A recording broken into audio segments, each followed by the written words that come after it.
सौसाकूडम्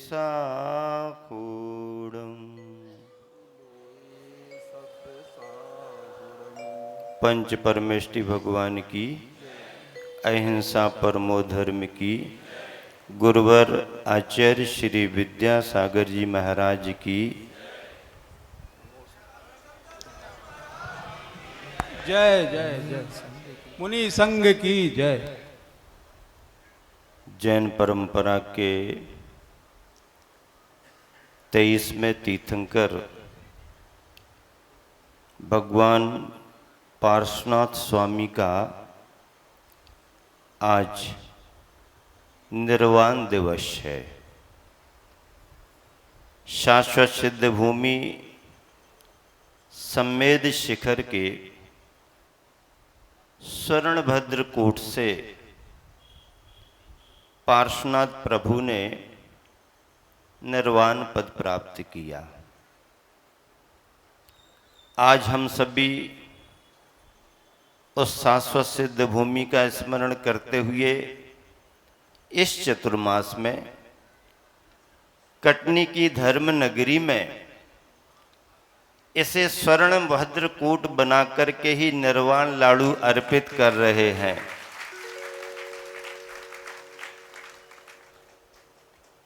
संदर्भ प्रासंगिक और प्रेरक प्यारे प्यारे दोनों महाराज जियों ने रख दिए। एलक जी ने मंत्रों का उच्चारण करके बहुत अच्छे से पूजन संपन्न कराई। अपने नरेश भैया अचानक ही प्रकट हुए हैं, कोई संयोजना नहीं थी, किसी का ख्याल भी नहीं था, कोई महाराज जियों ने निर्देश भी नहीं दिया, लेकिन ऑफिस में बैठे कार्यकर्ताओं को चिंता हो गई रात में कि भैया तो कोई है नहीं, अब पूजा कौन कराएगा, लाड़ू कौन चढ़वाएगा। एसडीएम साहब रात में ही आ गए हमारे पास।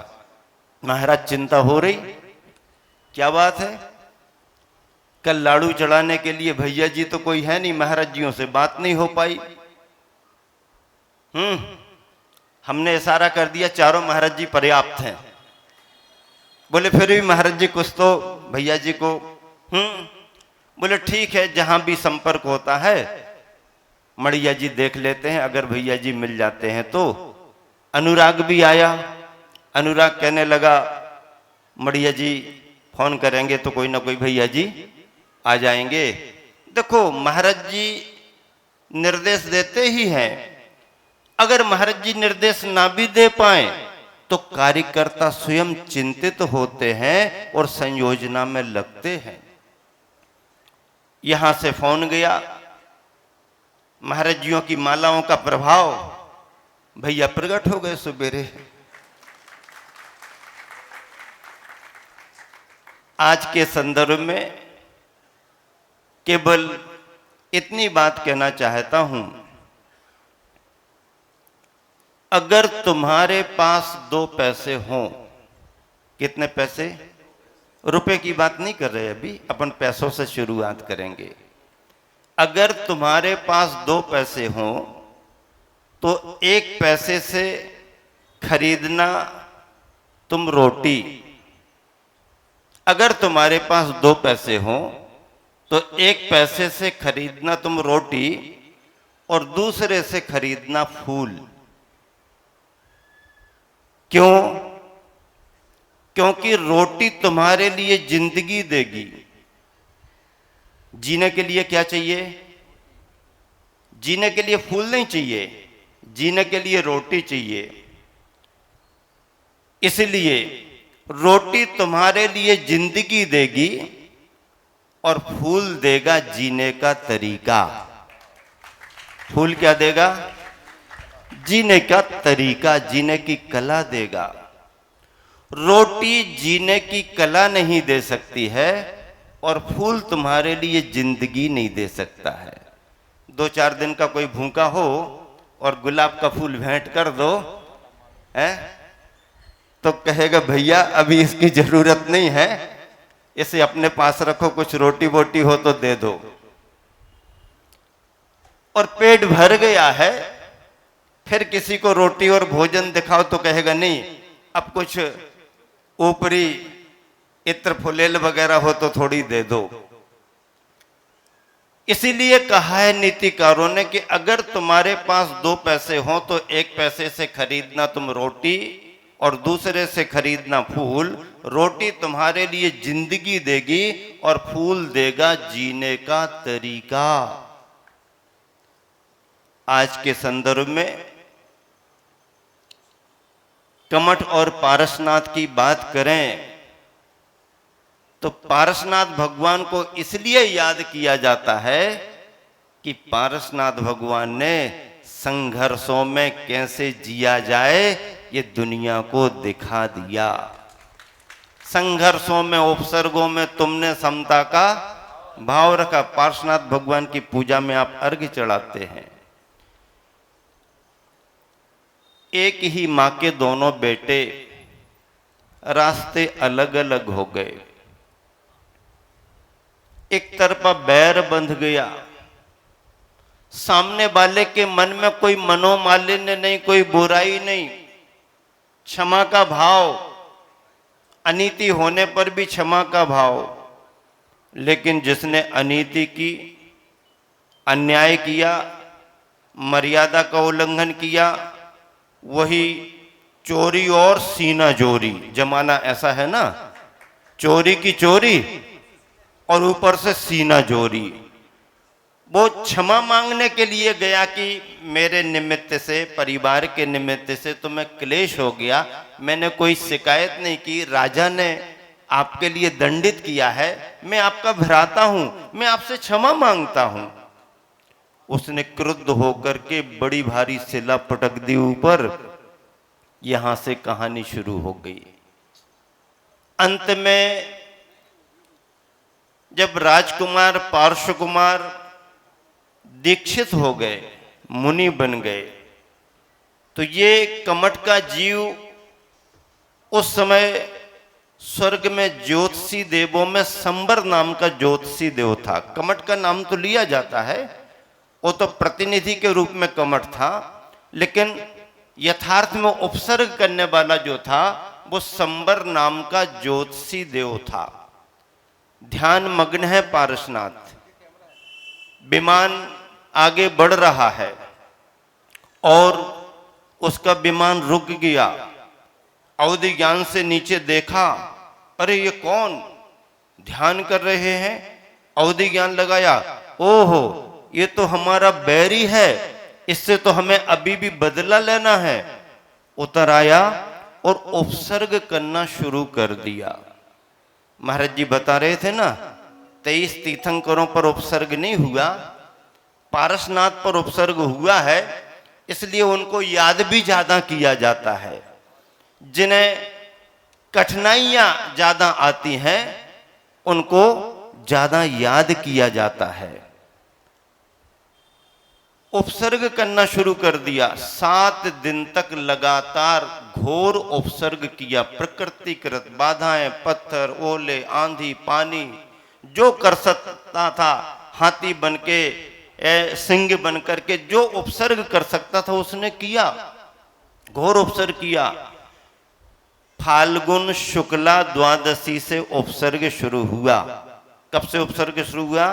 फाल्गुन शुक्ला की बात चली, अष्टानी का पर्व चल रहा था।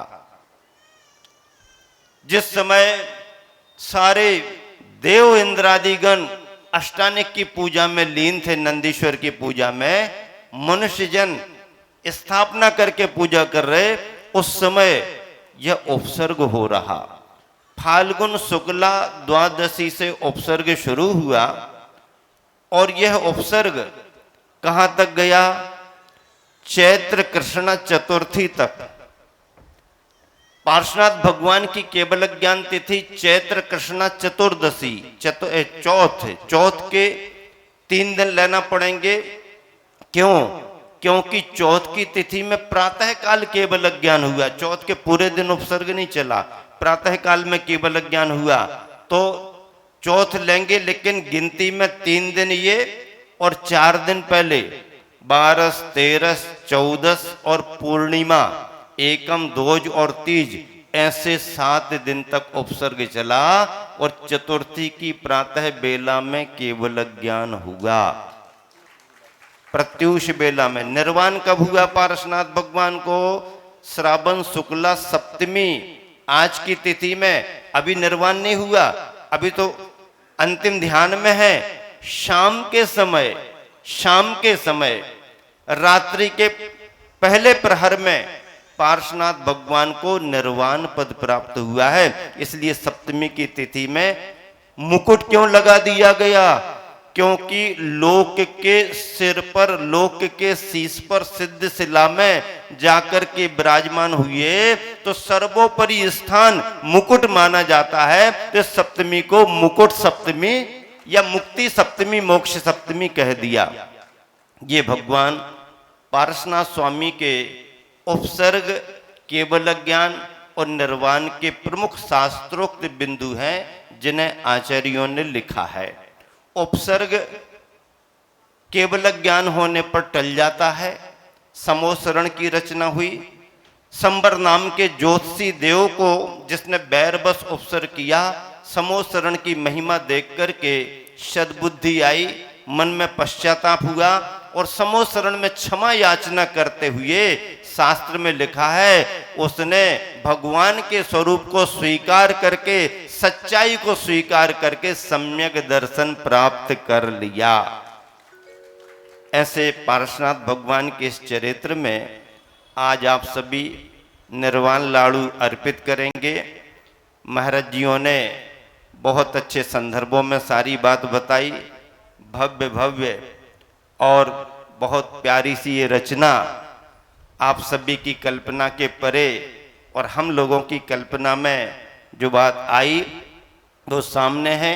ये भगवान पार्श्वनाथ स्वामी का 28वां निर्वाण दिवस है। 28वां, क्योंकि महावीर भगवान के 250 वर्ष पहले पार्श्वनाथ भगवान के मोक्ष जानने के बाद महावीर भगवान का 250 वर्ष बाद जन्म हुआ। अब महावीर भगवान का निर्वाण तो दीपावली पर आएगा ही आएगा, कार्तिक कृष्ण अमावस, लेकिन 250 वर्ष और महावीर भगवान के मोक्ष जाने के 2549 वर्ष, ये 2549 और 250, ये 28वां निर्वाण दिवस है। जब इसकी चर्चा आई, संयोजना आई, लाड़ू चढ़ना है, कार्यक्रम बनना चाहिए, बना। महाराज जी ने, हम लोगों ने आपस में चर्चा की। महाराज जी कहने लगे अच्छा भव्यतम तरीके से अपन को करना है। का बहुत अच्छी बात है, होना ही चाहिए। कटनी में कटनी के स्तर से होना चाहिए, भव्यतम होना चाहिए। फिर चर्चा होते होते मेरे ख्याल में आया कि अरे पार्श्वनाथ भगवान को तो 2800 वर्ष हो गए हैं, क्यों ना हो 2800 किलो का लाड़ू तैयार किया जाए। निष्कंप सागर जी, महाराज जी, महासागर जी से बातचीत हुई, एलक जी भी प्रोत्साहित कर रहे थे होना चाहिए। अब लेकिन अगर होना चाहिए तो ये कैसे मूर्त रूप लेगा? महाराज जी हंसने लगे, बन तो जाएगा, कौन उठा के रखे, क्रेन से उठवाएंगे क्या? ऐसी चर्चा आने लगी। नहीं, क्रेन से नहीं उठवाएंगे, अपन अपने ब्रेन से उठवाएंगे। किससे? ब्रेन से, दिमाग से। क्रेन से क्या उठवाएंगे? ब्रेन से। क्रेन भी तभी उठाती है जब क्रेन के उठाने में किसी का ब्रेन लगा रहता है। बनेगा, उठेगा। महाराज जी ने अनेक लोगों से चर्चा की, लेकिन ऐसा लगा शायद इतना बड़ा लाड़ू अपनी भावना में तो आ रहा है, कैसे बनेगा? और फिर एक साथ अगर बनाएंगे तो कैसे ढलेगा, क्या होगा? कठिन काम था। बनेगा नहीं बनेगा, ऐसा विचार करते करते फिर कारीगरों का आना शुरू हो गया, मिस्त्रियों का आना शुरू हो गया, उनसे पूछताछ। तो महाराज जी कहते 2-4 तो ऐसे हाथ उठा के मैदान छोड़ करके भाग गए। लेकिन बाद में किसी एक मिस्त्री से बातचीत करके गोल्डी सिंगई महाराज जी के पास लेकर के आए। बातचीत हुई, सेटिंग हुई। उसने थोड़ा घबराते हुए आश्वासन दिया। फिर महाराज जी ने कहा नहीं, अगर कोई भी जरूरत होगी तो हम लोग सब हैं और कार्यकर्ता हैं, आपको काम करना है। ऐसा करके फिर जब मेरे पास नीचे आया तो कहने लगा महाराज जी भाव तो बना लिया है, कर देंगे। गोल्डी कहने लगे महाराज जी जरा अच्छे से इसको पिछी लगा दो ताकि इसका उत्साह बना रहे। हमने कहा एक बार कि हम तो 3-4 बार लगा देंगे, बढ़िया पिछी लगाओ ताकि ये अच्छा काम करे। मिस्त्री तैयार हो गया बनाने के लिए। कल्पनाएं हम लोग देते रहे, उत्साह वर्धन करते रहे। अब गोल्डी तो गोल्डी ही हैं, गोल्डी के ऊपर जवाबदारी आई तो उन्होंने अपने परिवार में श्रीमती पर जवाबदारी डाल दी, हम तो सहयोग करेंगे, आप बनाओ। उन्होंने अपनी टेक्निक लगाई। चौकोर बनाने में तो फिर भी आसानी थी, लेकिन गोल बनाए कैसे बनाए, इतना सारा ये डाल करके फिर उसको कैसे निकालें, क्या करें, कई तरीके में कठिनाई भी आई, लेकिन रास्ते निकलते गए और बनता गया। पंचायत कमेटी की भावना थी, चातुर्मास समिति की भावना थी, धर्म प्रभावना समिति और सारे कार्यकर्ताओं की भावना थी कि महाराज जियों का जब भाव बना है तो इस बार कटनी में कुछ ऐसा रूपक बनना चाहिए कि जिसके पूरे देश में चर्चा होना चाहिए। अभी सुधीर जी आकर के कह रहे थे प्रसन्न जी के साथ कि महाराज जी इतनी सुंदर रचना है, इसकी एक बहुत अच्छी फोटो निकाली जाए और वो बहुत जगह अपने अपने तरीके से तीर्थ वंदना आदि आदि तीर्थ क्षेत्र कमेटी की जो मुख पत्र पत्रिका निकलती उसमें उनका देने का भाव है। अरे ये तो जो भी देखेगा, अब इसके बाद इसका अनुकरण अनेक जगह होगा, बात अलग है, लेकिन ये तो पहला अपने आप में बन गया। और अगर इससे और कोई अच्छी रचना बनेगी तो फिर हम चारों महाराज जी कोई और कल्पना करके आपके लिए फिर बताएंगे। अच्छी चीज का अनुकरण, हाँ अच्छी चीज का अनुकरण होना ही चाहिए। कल्पना तो एक बना करके करने में, उठाने रखने में तो होती है, लेकिन देखिए इन्होंने दोनों जन ने मिलकर के, महाराज जी जैसे कह रहे थे कि हम देखने गए, हम लोग भी समय समय पर देखने गए, एक आध दो बार प्रेरित किया, महाराज जी देख तो लो, थोड़ा सा गए और जो भी है बहुत अच्छा है। प्रोत्साहन तो देना ही पड़ता है भाई, कार्यकर्ता काम करते हैं, उनके पीछे बैक सपोर्ट तो आशीर्वाद का रहता ही रहता है। अच्छा किया, लेकिन उनके साथ में एसडीएम महोदय भी और अपने मिट्ठू लाल जी, मीठा बोलते हैं, हाँ माइक पर बोलते रहते हैं, ये भी इन्होंने भी अपना बार बार जाकर के सहयोग दिया। क्योंकि देखो कार्यकर्ता कोई भी आगे आकर के काम करे, लेकिन सहयोग तो सभी को देना पड़ता है। विपुल वगैरह भी भागा दौड़ी में लगे रहे और उनके सहयोगी साथ देते रहे, सबने मिलकर के बहुत अच्छा काम किया। अब रही बात, ये तो सहयोग की है, ये सब बन गया, इसके माल मसाले में जिन्होंने अपना पुण्यार्जन किया था उनके नाम भी आ गए हैं, महाराज जी ने बता दिए, कमेटी ने घोषित कर दिए हैं। उन परिवारों के लिए आशीर्वाद, मतलब बनाने में जिन्होंने अपनी सामग्री दी है, सौजन्य किया है, उनका उल्लेख हो गया, होना भी चाहिए। और उसी के साथ में फिर सजावट वाला परिवार भी आ गया, बन तो जाता, लेकिन साज सज्जा 12-1 बजे तक ये लोग लगे रहे। सुबह जब मिले बोले महाराज जी 12-1-2 बज गए, जब तक संतुष्टि नहीं हुई। यहीं पर हमने कहा कि तुम साज सज्जा नहीं कर रहे थे, बल्कि ये समझ लो कि धर्म प्रभावना के रूप में सामायिक कर रहे थे आप लोग, ये आपकी सामायिक थी। इतनी बड़ी प्रभावना समाज के लिए मिली तो सहयोग हो गया, संरचना की बात हो गई, अनावरण को लेकर के चर्चा आई, समय कम है, बाद में होना नहीं है, जल्दी कराना है। और पात्र चयन के रूप में सौभाग्य प्राप्त किया सवाई सिंगई प्रसन्न जी, सुधीर कुमार जी परिवार ने, उनका पूरा परिवार यहाँ उपस्थित हुआ और उन्होंने बड़े हर्ष पूर्वक इस विशेष संरचना का अनावरण किया। और अब अर्पण की बात आ रही है तो अर्पण के लिए अब पात्र की तलाश है। महाराज जी कह रहे थे कटनी वाला कोई नहीं मिलेगा, मैं तो कह रहा हूं कि कटनी वाला ही करेगा। सदलगा वाले आए हैं, 70-80 लोग गुरुवर आचार्य श्री के जन्म स्थान से आए हैं, हर साल आते हैं, हम लोगों के पास आते, गुरुवर के पास जाते।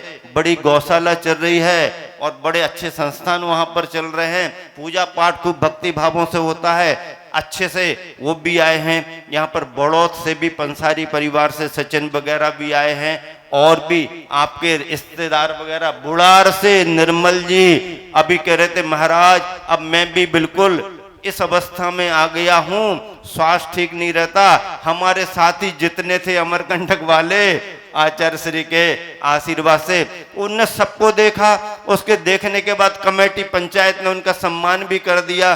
कहने लगे हमें तो भैया उत्तम भैया से जरूर मिलना है, क्योंकि उनके बगैर तो हम कुछ काम ना पहले किए हैं ना अभी करते हैं। अमरकंटक में उत्तम भैया के साथ बहुत काम किया है और पहले अध्यक्ष उत्तम चंद जी थे, निर्मल जी बुढ़ार वाले बहुत अच्छे काम किए हैं। इस तरह से तो हमने कहा अब वो बार बार नहीं आ पाएंगे, आप उन्हीं के पास चले जाओ। बड़ी प्रसन्नता उन्होंने प्रकट की। अब अगर लाड़ू अर्पण की बात आ रही है तो ध्यान रखना, महाराज जियों के आशीर्वाद से कटनी में ही कोई परिवार निकलेगा और जो इस लाड़ू को चढ़ाएगा। कटनी वाले कहते हैं हम किसी से कम नहीं, आप तो आइए और धर्म लाभ लीजिए, आनंद मनाइए। बाकी तो सब कुछ करने के लिए देखो, चतुर्मास की स्थापना से लेकर के अभी तक कोई भी कल्पना हम लोग करते हैं, कोई भी रूपक बनाते हैं, उसके पीछे बैक सपोर्ट बहुत कर देते हैं। आपके लिए योजना मिलती है, योजना के साथ पुण्यार्जक भी मिल जाता है और पुण्यार्जक के साथ में कार्यकर्ताओं की टीम भी मिल जाती है। श्री जी आए, बड़े मंदिर से श्री जी आए, आप क्या समझ रहे हो उतने सुबेरे सुबेरे? अरे भैया आप तो यहां पर आए, युवाओं ने अपनी जवाबदारी कल ही ले ली थी, महाराज जी हम लोग हैं, हम लोग बड़े मंदिर से लेकर के आएंगे। और युवक मंडल ने जवाबदारी लेकर के महाराज जी के साथ में आ रहे थे। महाराज जी कहने लगे नहीं नहीं, अब महाराज जी बंगला मंदिर से जैसे शांति धारा से फ्री होंगे एक साथ अपन सभी लोग मिलकर के चलेंगे। देखो संयोजना इसी को कहते हैं। और ध्यान रखना, कहीं भी कोई भी कार्य सुनिश्चित होता है चारों महाराजियों की सहमति से ही होता है। चारों महाराजियों की सहमति से। किसी भी महाराज जी के पास कोई भी शराबा का करके कोई भी बात करके चला जाए, लेकिन तुम्हें घर जाने में देरी लगेगी और वहां से बात चारों महाराजियों के पास पहले आ जाती है कि शराबक ऐसा कह करके गया है, अपन को क्या करना है। और ध्यान रखना, कभी भी किसी भी महाराज जी के पास चाहे आप अच्छी बात करके जाओ और चाहे बुरी बात करके जाओ, हम लोगों में स्पष्ट पारदर्शिता है कि अच्छी बात को भी चारों को बताते हैं और बुरा कह करके कोई गया तो चारों को बताते, ताकि जो भी हमारा निर्णय निकले समाज में एक भाषा में एक रूपता में ही जाना चाहिए। और इसी से इतनी कसावट बना करके हम सभी लोग रखते हैं। और ध्यान रखना, कहीं कोई वायरस किसी के दिमाग में आ रहा हो तो सावधानी रखना, अगर उसने गड़बड़ी की तो उसी की गड़बड़ी होगी, यहां कोई गड़बड़ी होने वाली नहीं है। वो बुरा सोच करके आएगा, बिगाड़ उसी का होगा। यहां तो बिल्कुल गुरुवर की छत्र छाया, सब बहुत अच्छे से काम चल रहा है। हाँ, तो इस तरीके से ये हो गया। आज के श्रावक श्रेष्ठी परिवार का भी नाम है राजेंद्र कुमार जैन, अनिल कुमार जैन, श्रीमती स्वाति ओशी, अभिनव, एक मिनट, अरहंत ड्रेसेस परिवार कटनी के श्रावक श्रेष्ठी परिवार हैं। शांति धारा करता परिवार भी बहुत पुण्यार्जन प्राप्त किए हैं। सभी का उल्लेख हो गया, सभी को बहुत बहुत आशीर्वाद। देखो भैया, कार्य होता है एक व्यक्ति के द्वारा कभी नहीं होता है, कार्य होता है सभी के सहयोग से, सद्भावना से होता है। इतने बड़े बड़े कार्य चल रहे हैं, दान देने वाला दान दे रहा, काम करने वाले काम कर रहे, उपस्थिति दर्ज करा के भी बहुत बड़ा सहयोग और अनुमोदना की जाती है। समाज का इसमें बहुत बड़ा सहयोग। देखिए, कोई भी कार्यक्रम होता है आपके लिए उपस्थिति बहुत अच्छे से, बिन बुलाए, बिना पब्लिसिटी, बिना प्रचार प्रसार के सभी लोग आ रहे हैं। ये कटनी नगर के इतिहास की बहुत बड़ी धर्म प्रभावना है। और ऐसे बंधुओं में, हाँ, बड़े मन ऐसे अभी अध्यक्ष महोदय ने एक सूचना दी है, उसके लिए हम देने वाले हैं। और बहुत अच्छा है, अभी अभी यहाँ पर हम लोग बातचीत कर रहे थे, महाराज जी वगैरह, एक सज्जन आए, पीला सा कुर्ता देखा, कुछ समझ में नहीं आया, लेकिन बाद में जैसे ही मैंने देखा महाराज जी कहने लगे कोई आए हैं सज्जन, कुछ भाव है ऐसा वैसा, तो हमने कहा कलश वलश तो बहुत सारे रखे हैं, आप देख लो। और बाद में अरे ये तो परिचित चेहरा है, क्योंकि उसके चेहरे में कई लोगों को भ्रम हो जाता है। जब 1994 में पहली बार विधायक बन करके आए थे, हम लोगों का चातुर्मास था, तो जब इनका नाम सुना तो कई लोगों को ये लगा अरे जेंट्स है कि लेडीज, जेंट्स है कि लेडीज, उनको क्लियर करना पड़ा। ऐसा करके देखिए बहुत अच्छा आशीर्वाद। अब लेकिन किसका पुण्य जागता है, क्या जागता है, आप सब लोग तैयारी करके रखें। सब पारदर्शिता से होता है, स्पष्ट होता है। कोई भी परिवार आकर के आशीर्वाद मांगे भी तो हम लोग सद्भावना प्रकट तो करते हैं, लेकिन कहते हैं मैदान में आओ, फाइनल तो मंच पर ही होगा। आप सभी भी भावना भाएं और सभी लोग करें। दोपहर के कार्यक्रम का सब बहुत अच्छे से ध्यान रखना। सुबह का कार्यक्रम पहले से यहाँ का निश्चित था चातुर्मास का। दोपहर का बड़े मंदिर जी में जो भव्य अति भव्य अतिशयकारी प्रतिमा आपके पारसनाथ भगवान की है, उसका महामस्तकाभिषेक होगा, मुनि संघ के सानिध्य में होगा। और आपकी प्रसन्नता के लिए, प्रभावना के लिए दोनों मुनि संघों के सानिध्य में होगा। दोनों मुनि संघों के सानिध्य में होगा। ये समाज की अपनी संयोजना है और हम लोगों की अपनी आपस में सद्भावना है। इसीलिए आपको सबको उपस्थित होना है। ठीक 1:30 बजे का समय दिया है, आप जल्दी से जल्दी आए और हम लोगों को भी यहाँ जल्दी फ्री करें, ताकि हम लोग भी अभी चर्या करके सामायिक करके फ्री होंगे। आप सभी के लिए जिन जिन श्रावक श्राविकाओं ने जहाँ कहीं भी किसी भी रूप में सहयोग दिया है, कार्यकर्ताओं ने, उन सभी को बहुत बहुत आशीर्वाद। अभी यहाँ पर भक्ति कलश स्थापित होगा, महावीर भगवान की जय। लेकिन लाडू का भी पात्र चयन होना है और लाडू चढ़ेगा। आपकी ये सारी रचना देखना सामान्य है, लाडू चढ़ने के उस दृश्य को आपको अवश्य देखना है और तभी आपका ये निर्वाण कल्याणक महोत्सव पार्श्वनाथ भगवान का मनाना सार्थक सफल होगा। महावीर भगवान की जय। श्रावक श्रेष्ठी परिवार कलश स्थापित